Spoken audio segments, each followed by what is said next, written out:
IMA ആരോഗ്യ വിചാരം നിങ്ങൾക്കായി സമർപ്പിക്കുന്നത് യൂണിയൻ ബാങ്ക് ഓഫ് ഇന്ത്യ.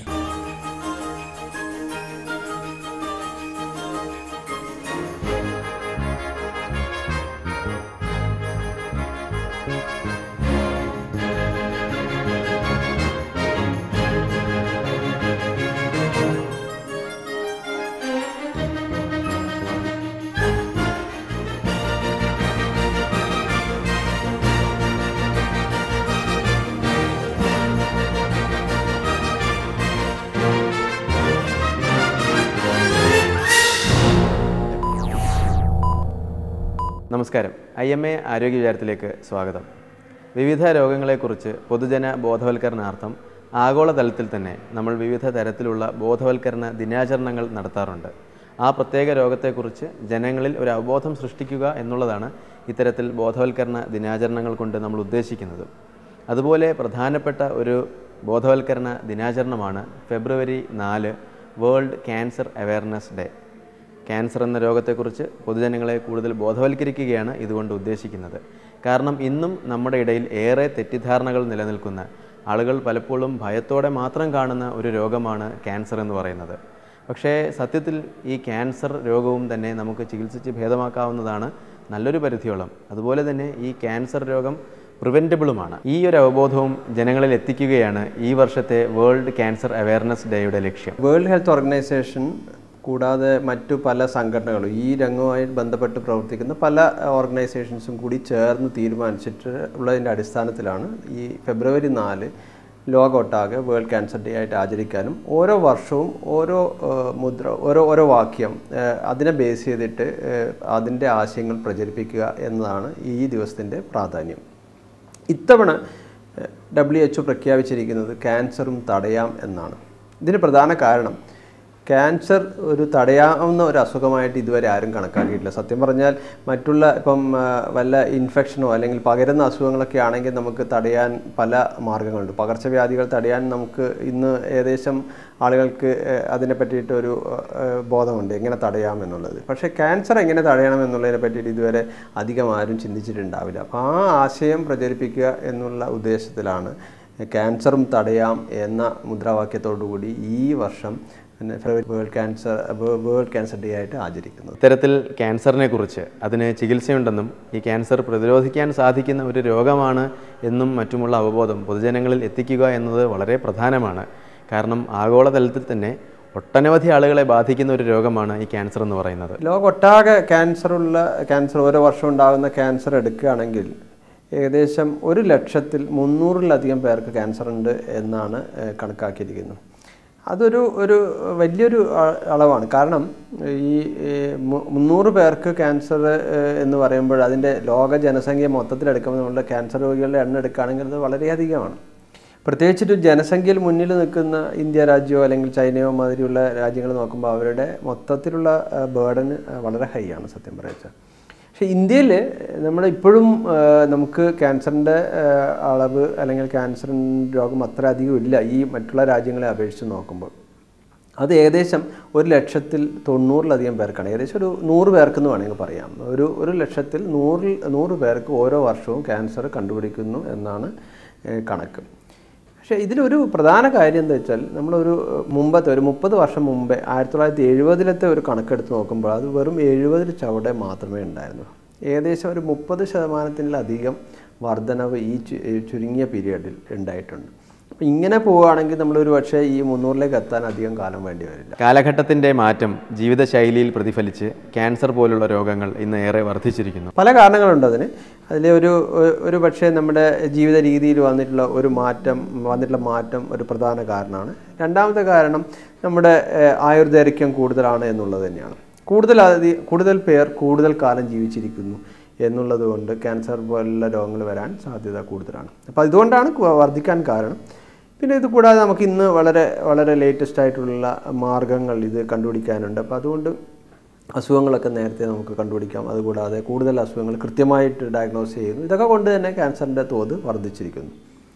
ഇതിൽ മറ്റൊരു പ്രധാന കാര്യം ആലോചിക്കേണ്ടത് ജീവിത രീതിയിലുള്ള മാറ്റം നമ്മുടെ ഈ പ്രത്യേകിച്ചിട്ടും ഈ നഗരവൽക്കരണം അല്ലെങ്കിൽ മറ്റു ഇന്ത്യ പലപ്പോഴും മുന്നേറിക്കൊണ്ടിരിക്കുമ്പോൾ നമ്മുടെ ജീവിത രീതിയിൽ സ്വാഭാവികമായും മാറ്റങ്ങളുണ്ടാകും. പ്രത്യേകിച്ചിട്ടും ഭക്ഷണ രീതിയിൽ വന്നിട്ടുള്ള മാറ്റം, നമ്മുടെ വ്യായാമത്തിൽ വന്നിട്ടുള്ള മാറ്റം, അല്ലെങ്കിൽ നമ്മുടെ നിത്യജീവിതത്തിൽ ഉണ്ടാക്കിയിട്ടുള്ള മാറ്റങ്ങളാണ് ഇതിൽ പ്രധാനമായിട്ടും ക്യാൻസറിന് കാരണമാക്കിയിരിക്കുന്നത്. ശാസ്ത്ര സാങ്കേതിക വിദ്യയുടെ വികാസത്തിനനുസരിച്ച് ഒട്ടനവധി നൂതന ചികിത്സാ മാർഗങ്ങളും ഇന്ന് ക്യാൻസർ രോഗ ചികിത്സയിൽ ലഭ്യമാണ്. പണ്ടുകാലങ്ങളിലൊക്കെ ക്യാൻസർ രോഗം ഡയഗ്നോസ് ചെയ്യപ്പെട്ട് കഴിഞ്ഞാൽ പിന്നെ അധികം താമസിയാതെ ആ രോഗി മരിച്ചു എന്ന് തന്നെയായിരുന്നു അർത്ഥം. ക്യാൻസർ രോഗം എന്ന് കേൾക്കുമ്പോൾ തന്നെ ആളുകൾ വളരെ ഭയപ്പാടോടുകൂടിയാണ് അതിനെ സമീപിച്ചതുപോലും. പക്ഷേ ഇന്ന് കാലം മാറിയിരിക്കുന്നു. ഇന്ന് പലതരത്തിലുള്ള ക്യാൻസർ രോഗങ്ങൾ തന്നെയും നമുക്ക് ചികിത്സിച്ച് ഭേദമാക്കാൻ തന്നെ ഒരു വലിയൊരു അളവോളം സാധിക്കുന്നു എന്നുള്ളതാണ് വസ്തുത. പക്ഷേ ഈ ഒരു മെസ്സേജ് ജനങ്ങളിലേക്ക് ഇനിയും വളരെയധികം എത്തേണ്ടതുണ്ട്. ഒപ്പം ഈ ക്യാൻസർ രോഗത്തെ നമുക്ക് പ്രതിരോധിച്ച് നിർത്താനും വലിയ ഒരളവോളം സാധിക്കും എന്നുള്ളതും ഒരു വസ്തുതയാണ്. അതിലേക്കൊക്കെ കടക്കുന്നതിന് മുമ്പ് ഈ ക്യാൻസർ രോഗം എങ്ങനെ ഉണ്ടാകുന്നു എന്ന അടിസ്ഥാന കാര്യത്തിലേക്ക് നമുക്ക് കടക്കാം. ലൈഫ് സ്റ്റൈൽ കൊണ്ട് ക്യാൻസർ ഉണ്ടാകുന്നതിന് ഒരു പ്രധാന കാരണം പുകയില തന്നെയാണ്. പുകയില ഇന്ന് 50% ക്യാൻസറുകൾക്കും കാരണമാണ്. പുകയില എന്ന് പറയുമ്പോൾ നമ്മൾ പണ്ട് പുകയില എന്ന് പറഞ്ഞാൽ പുകവലി മാത്രമാണ് എന്നുള്ളൊരു ധാരണ ഉണ്ടായിരുന്നു. ഇന്ന് അതല്ല. പുകയില പല രീതിയിൽ ഉപയോഗിക്കുന്നുണ്ട്. ഒരു പക്ഷേ പുകവലിയാണ് ഏറ്റവും പുകവലി കൊണ്ടാണ് ക്യാൻസർ ഉണ്ടാകുന്നത് എന്നുള്ള സത്യം മനസ്സിലാക്കി തുടങ്ങിയപ്പോൾ ആളുകൾ പുകവലിയിൽ നിന്ന് പതുക്കെ പിന്നോട്ടേക്ക് മാറി.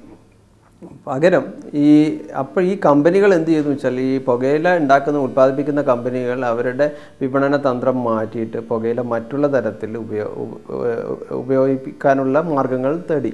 അപ്പോൾ അതിൻ്റെ ഫലമായിട്ടാണ് നമുക്ക് ഇന്നുള്ള ഈ ചവക്കുന്ന രൂപത്തിലുള്ള ചുയിങ്കങ്ങളും അല്ലെങ്കിൽ പാൻ മസാലകളും മൂക്കുപൊടി രൂപത്തിലും ഒക്കെ നമ്മുടെ നാട്ടിൽ ധാരാളം സുലഭമായിരിക്കുകയാണ്.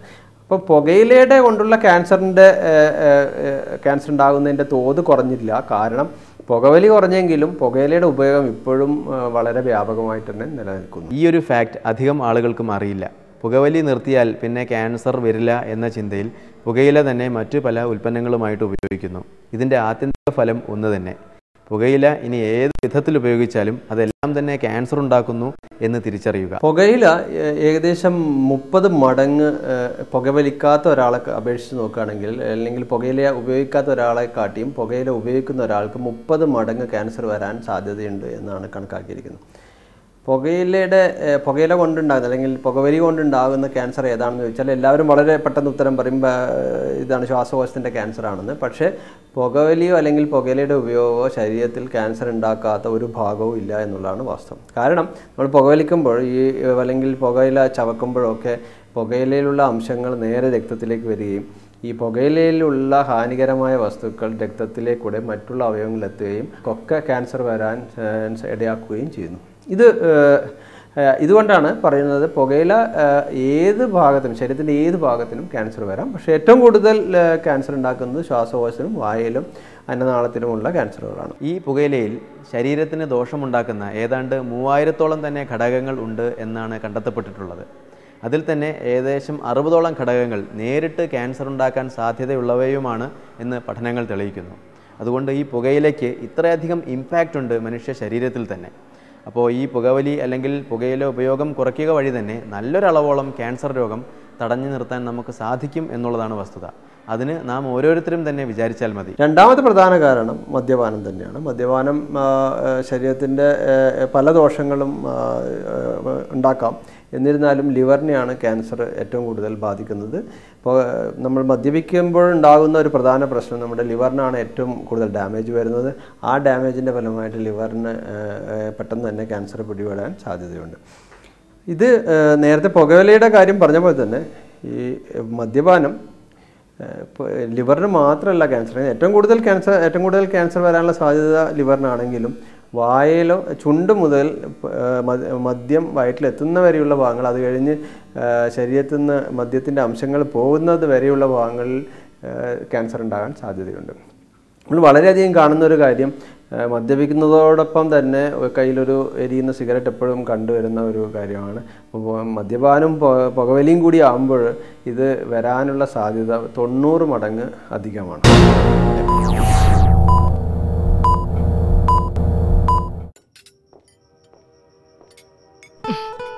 കഴിക്കേ.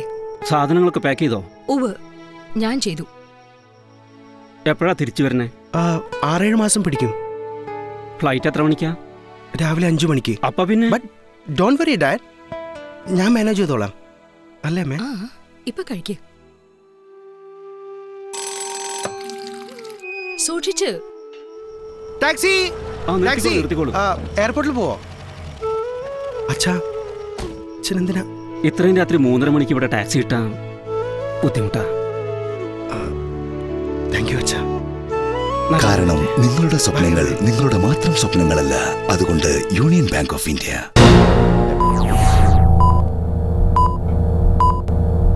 പ്രത്യേകം ശ്രദ്ധിക്കുക, ഈ പുകവലിയും മദ്യപാനവും മാത്രം ക്യാൻസർ ഉണ്ടാക്കാനുള്ള സാധ്യത 90 മടങ്ങാണ് വർദ്ധിപ്പിക്കുന്നത്. അതായത് പുകവലിയും മദ്യപാനവും ഇല്ലാത്ത ഒരു വ്യക്തിയെ അപേക്ഷിച്ച് നമ്മൾ നോക്കുമ്പോൾ ഈ 2 ദുശീലങ്ങളും ഉള്ള ഒരാൾക്ക് ക്യാൻസർ ഉണ്ടാകാനുള്ള സാധ്യത 90 മടങ്ങ് വർദ്ധിക്കുന്നു. അപ്പോൾ ഈ 2 ദുശീലങ്ങൾ ഒഴിവാക്കിയാൽ തന്നെ വലിയൊരു പരിധിവരെ ക്യാൻസർ എന്ന രോഗത്തെ നമുക്ക് പ്രതിരോധിക്കാൻ തന്നെ സാധിക്കും. ഇവ രണ്ടും തന്നെ പൂർണ്ണമായും നമ്മുടെ നിയന്ത്രണത്തിലുള്ള കാര്യങ്ങളുമാണ്. നമ്മളെ ഇൻഫ്ലുവൻസ് ചെയ്യാൻ സാധ്യതയുള്ള ആളുകൾ ഈ പരസ്യങ്ങളിലേക്കൂടെ വന്ന് നമുക്ക് പുകവലിക്കും അല്ലെങ്കിൽ പുകയിലേക്കോ അല്ലെങ്കിൽ മദ്യപാനത്തിനോ വേണ്ടി വാദിക്കുമ്പോൾ അതിന് ഒരു അട്രാക്ഷൻ തോന്നുകയും പിന്നീട് അത് ദുശീലമായി മാറുകയും ചെയ്യുന്ന ഒരു സ്ഥിതിയാണ്. അപ്പോൾ ഇതിലൊരിക്കൽ അടിമപ്പെട്ട് കഴിഞ്ഞാൽ പിന്നെ നമുക്ക് അതിൻ്റെ അകത്ത് മാറാൻ കുറച്ച് വിഷമമാണ്. അപ്പോൾ അതുകൊണ്ട് നമ്മൾ നേരത്തെ തന്നെ നമ്മുടെ കുട്ടികളെ നമ്മൾ പറഞ്ഞ് മനസ്സിലാക്കി കൊടുക്കണം. അപ്പോൾ ഈ 2 കാര്യങ്ങളും ശരീരത്തിന് ഹാനികരമാണ്. അതിൻ്റെ സാമൂഹിക വശങ്ങൾ വേറെ, പക്ഷേ കൂടുതലായിട്ട് നമ്മൾ ആരോഗ്യത്തിന് ഉണ്ടാകുന്ന പ്രശ്നങ്ങളെ പറ്റി അവരെ പറഞ്ഞ് മനസ്സിലാക്കുകയും തുടക്കം മുതൽക്ക് തന്നെ നമ്മൾ അത് നിരുത്സാഹപ്പെടുത്തി കഴിഞ്ഞാൽ ആ ശീലത്തിന് അടിമപ്പെടാതെ ഇരിക്കാൻ ആളുകൾക്ക് സാധിക്കും. അപ്പോൾ ഈ 2 കാര്യങ്ങൾ ഒഴിവാക്കിയാൽ ക്യാൻസറിൻ്റെ പകുതിയിലധികം, ഏകദേശം 50% ക്യാൻസറും പുകയിലയുടെ ഉപയോഗം കൊണ്ടും ഒരു 20% മദ്യപാനം കൊണ്ട് വരുന്നു. പിന്നെ ബാക്കി നമുക്ക് വളരെ കുറച്ച് ക്യാൻസർ നമുക്ക് കൺട്രോൾ ചെയ്യേണ്ടതുള്ളൂ. ഈ ബാക്കി വരുന്ന വളരെ കുറച്ച് ശതമാനം ക്യാൻസർ രോഗങ്ങൾ തന്നെയും വീണ്ടും നമ്മുടെ ജീവിതശൈലിയുമായി മറ്റൊരു വിധത്തിൽ ബന്ധപ്പെട്ട് കിടക്കുന്നതാണ്. അതിൽ പ്രധാനപ്പെട്ട ഒന്നാണ് നമ്മുടെ ഒരു ജീവിതശൈലിയിൽ ഈ അടുത്തിടെ ഉണ്ടായ മാറ്റമെന്ന് പറയുന്ന ഭക്ഷണശൈലിയിലെ മാറ്റം. ഭക്ഷണ രീതിയിൽ ഒരുപാട് മാറ്റം ഇന്ന് സംഭവിച്ചിരിക്കുന്നു. പലർക്കും പഴയ കൺവെൻഷണൽ ഫുഡിനോട് താല്പര്യമില്ല. നമ്മുടെ പഴയ കഞ്ഞി പയർ എന്നുള്ള അല്ലെങ്കിൽ നമ്മുടെ സാധാരണയുള്ള ഒരു കേരളീയൻ്റെ ഭക്ഷണത്തിൽ നിന്ന് എത്രത്തോളം കേരളീയർ മാറിയിരിക്കുന്നു എന്ന് നമുക്ക് ആലോചിച്ച് നോക്കാം. ഇന്നിപ്പോൾ നമുക്ക് വളരെ പെട്ടെന്ന് ഭക്ഷണം ഉണ്ടാക്കുന്ന ഏറ്റവും കൊഴുപ്പുള്ള ഭക്ഷണം അല്ലെങ്കിൽ നമ്മുടെ പാശ്ചാത്യ രാജ്യങ്ങളിലെ ഭക്ഷണത്തിനോടാണ് കൂടുതൽ താല്പര്യം. അതെല്ലാം അത് മാറിയിട്ടുള്ള കാലസ്ഥിതിക്കനുസരിച്ച് ഉണ്ടായിട്ടുള്ള മാറ്റം തന്നെയാണ്. പക്ഷേ പ്രധാനമായിട്ട് ഇതിന് നമ്മൾ കൊണ്ടുവരുന്ന വില എന്ന് പറയുന്നത് ക്യാൻസറിൻ്റെ തോത് വർദ്ധിച്ചു എന്നുള്ളതാണ്. അപ്പോൾ ഭക്ഷണത്തിലുള്ള ഒരു പ്രധാന മാറ്റം തന്നെയാണ് ക്യാൻസർ കൂടാനുള്ള മറ്റൊരു കാരണം. അപ്പോൾ ഭക്ഷണശൈലിയിലെ എന്തെന്ത് മാറ്റങ്ങളാണ് ക്യാൻസർ സാധ്യത വർദ്ധിപ്പിക്കുന്നത് എന്ന് നമുക്കൊന്ന് നോക്കാം. ഒന്ന് പ്രധാനമായും അതിലുള്ള കേട് കൂടാതെ സൂക്ഷിക്കുന്ന സാധനങ്ങൾ, പ്രത്യേകിച്ചിട്ടും ഈ ചൈനീസ് ഫുഡിലൊക്കെയുള്ള അത് പലപ്പോഴും നമ്മുടെ ഈ ഫാസ്റ്റ് ഫുഡിൽ ഫാസ്റ്റ് ഫുഡ് നമ്മൾ കഴിക്കുമ്പോൾ നമുക്കത് വളരെ പകുതി കുക്ക് ചെയ്ത് സ്റ്റോർ ചെയ്ത് വെച്ച് അത് കേടുവരാതെ സൂക്ഷിക്കുന്ന പല സാധനങ്ങളും ക്യാൻസർ ഉണ്ടാക്കാൻ സാധ്യതയുണ്ട് എന്നുള്ളതാണ്. പിന്നീട് മറ്റൊരു കാര്യം, പല ഭക്ഷണ പദാർത്ഥങ്ങളും നമ്മൾ പൊരിച്ച് കഴിക്കുമ്പോൾ അതിൻ്റെ അകത്ത് എണ്ണയും പ്രത്യേകിച്ചും ഫിഷൊക്കെ വരുമ്പോൾ ഇതിൻ്റെ അകത്ത് ഈ മത്സ്യത്തിൽ വളരെ ടോക്സിക് ആയിട്ടുള്ള സാധനങ്ങൾ ഈ പൊരിച്ച് വരുമ്പോഴുണ്ടാകുന്നു എന്ന് പറയുന്നു. അപ്പോൾ ഇത്തരം കാര്യങ്ങൾ ക്യാൻസറിന് കാരണമായേക്കാം. മറ്റൊരു ഭക്ഷണത്തിലുണ്ടാകുന്ന പ്രധാന പ്രോബ്ലം എന്ന് പറയുന്നത് അതിലെ നിറം ചേർക്കണം. നമുക്കറിയാം, ഇന്ന് നമ്മളൊരു റെസ്റ്റോറൻറ്റ് പോയി കഴിഞ്ഞാൽ വളരെ അട്രാക്റ്റീവായിട്ട് നമുക്ക് ഭക്ഷണം കൊണ്ടുവന്ന് നമ്മുടെ മുമ്പിൽ വെക്കും. ഈവൻ നമ്മളൊരു ദോശയും ചമ്മന്തിയും കഴിക്കാമെന്ന് വിചാരിച്ചാൽ തന്നെ ചമ്മന്തിയുടെ കളർ കണ്ടു കഴിഞ്ഞാൽ നമുക്ക് ഭയങ്കരമായിട്ടുള്ള ഒരു കളർ ചേർക്കുന്ന ഒരു പ്രവണതയാണുള്ളത്. കൈ കഴിയുമ്പോൾ കാണാം പച്ച കളർ അല്ലെങ്കിൽ ചുവപ്പ് കളർ കയ്യിൽ നിന്ന് വിടാതെ നിൽക്കുന്നത്. ഈ കളറിങ് ഏജൻ്റൊക്കെ തന്നെ ക്യാൻസർ ഉണ്ടാക്കാൻ സാധ്യതയുള്ളതാണ്. അതുപോലെ നമ്മുടെ ജീവിതശൈലി, ഭക്ഷണശൈലിയിൽ എല്ലാം വന്ന മാറ്റങ്ങൾ കൊണ്ട് പലരും തന്നെ സകുടുംബം ഇപ്പോൾ ഹോട്ടലുകളിൽ അല്ലെങ്കിൽ പുറത്തുപോയി ഭക്ഷണം കഴിക്കാൻ കൂടുതലായിട്ട് താല്പര്യപ്പെടുന്നു. ആഴ്ചയിൽ 1-ൽ കൂടുതൽ തവണ ഇത്തരം പുറത്തുപോയി ഭക്ഷണം കഴിക്കുന്ന കുടുംബങ്ങൾ എത്രയോ ഉണ്ട്. പക്ഷേ നമ്മൾ മേൽപ്പറഞ്ഞ പല കാരണങ്ങൾ കൊണ്ട് തന്നെ ഇത്തരത്തിൽ ക്യാൻസറിനും മറ്റുമുള്ള സാധ്യത അത് വർദ്ധിപ്പിക്കുന്നു എന്ന് നാം പലരും തിരിച്ചറിയുന്നില്ല. പക്ഷേ ഭക്ഷണ പദാർത്ഥങ്ങൾ പോലെ തന്നെ നമ്മുടെ പരിസര മലിനീകരണം ക്യാൻസറിന് വളരെയധികം കാരണമാകുന്നുണ്ട്. ക്യാൻസറിൻ്റെ പരിസര മലിനീകരണം എന്ന് പറയുമ്പോൾ നമ്മുടെ ഈ വളരെ ഇതായിട്ടുള്ള